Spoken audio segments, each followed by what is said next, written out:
कोई आपसे कहे कि वह भविष्य या भूतकाल से यात्रा करके आया है तो आप जरूर चौंक जाएंगे, क्योंकि किसी भी दृष्टि से ऐसा संभव नहीं है।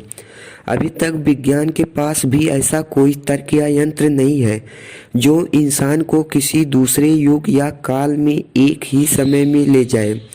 ज़्यादातर लोग टाइम ट्रेवल को साइंस फिक्शन बताकर टाल देते हैं, लेकिन क्या ये बात पूरी तरह से बेतुकी है? टाइम ट्रेवल की थ्योरी को विज्ञान भी पूरी तरह से नकार नहीं पाता। कुछ वैज्ञानिक का मानना है कि सर आइंस्टीन की एक थ्योरी टाइम ट्रेवल की गुत्थी सुलझा सकती है। दुनिया भर में ऐसे कई लोग हैं जो यह दावा कर चुके हैं कि वो समय की यात्रा करके आए हैं।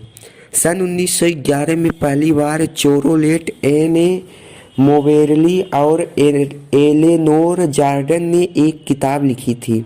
इसका नाम था एन एडवेंचर।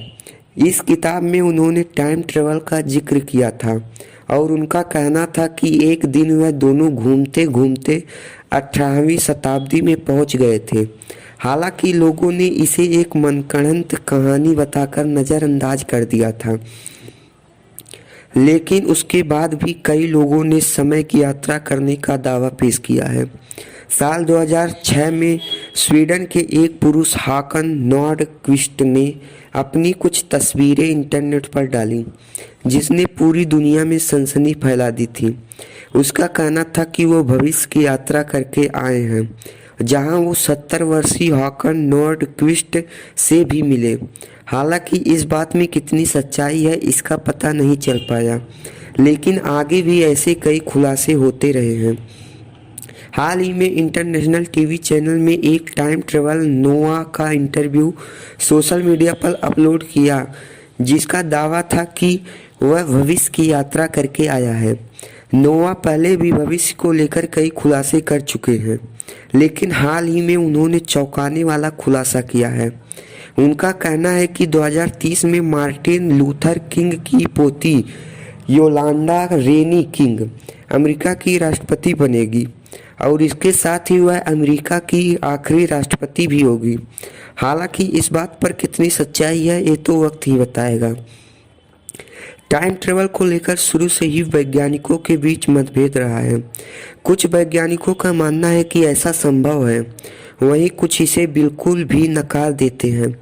1915 में अल्बर्ट आइंस्टीन ने एक थ्योरी दी थी जिसका नाम था थ्योरी ऑफ रिलेटिविटी। इस थ्योरी में समय और गति के बीच के संबंध को समझाया गया था। इस थ्योरी में एक ऐसा बताया गया था कि हर परिस्थिति में समय एक गति से नहीं चलता। समय पूरी तरह से गति यानी स्पीड पर आश्रित है। इसे ऐसे समझिए, जैसे अगर आपकी गति ज़्यादा है तो आप एक तय दूरी को कम समय में पूरी कर सकते हैं, वहीं धीमी गति होने पर उतनी ही दूरी को तय करने के लिए आपको ज़्यादा समय लगेगा। इसी तरह अगर आप अपनी गति बहुत तेज कर लें तो आप समय से आगे निकल सकते हैं, जिसे हम भविष्य भी कह सकते हैं। यूनिवर्स में घट रही चीज़ों की एक निश्चित स्पीड लिमिट है। जैसे अगर हम लाइट की बात करें तो उसकी स्पीड लिमिट है 29,97,92,458 मीटर प्रति सेकंड। मतलब लाइट की स्पीड इससे ज़्यादा नहीं हो सकती। अब सोचिए अगर हमने अपनी स्पीड को लाइट की स्पीड में बदल दिया तो क्या होगा। हो सकता है हम लाइट की स्पीड से ट्रेवल करने पर अभी के समय से आगे निकल जाएं। 1971 में जोसेफ सी होफले और रिचर्ड ई किटिंग ने थ्योरी ऑफ रिलेटिविटी को लेकर एक एक्सपेरिमेंट किया था, जिसका नाम था हाफ हेल किटिंग एक्सपेरिमेंट। इस एक्सपेरिमेंट में उन्होंने 4 एटॉमिक घड़ियों को लेकर उन्होंने धरती के 2 चक्कर लगाए, लेकिन जब वह दोनों वापस लौटे तो नतीजे हैरान करने वाले थे। उन्होंने अपनी ऑब्जर्वेटरी में एक परमाणु घड़ी छोड़ दिया था, वहीं बाकी 3 घड़ियां उनके साथ थीं, धरती का चक्कर लगा रही थीं।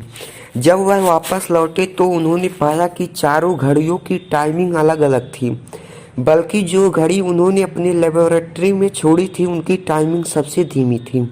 ऐसा इसलिए क्योंकि बाकी घड़ियां स्पेस में कई गुना तेजी से ट्रेवल कर रही थी।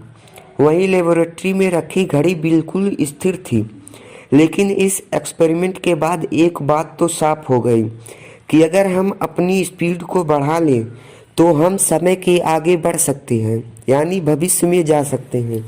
हालांकि अभी तक शायद विज्ञान उतनी तरक्की नहीं कर पाया है जिससे हम समय की गति से आगे निकल सकें, लेकिन भविष्य में ऐसा हो सकता है।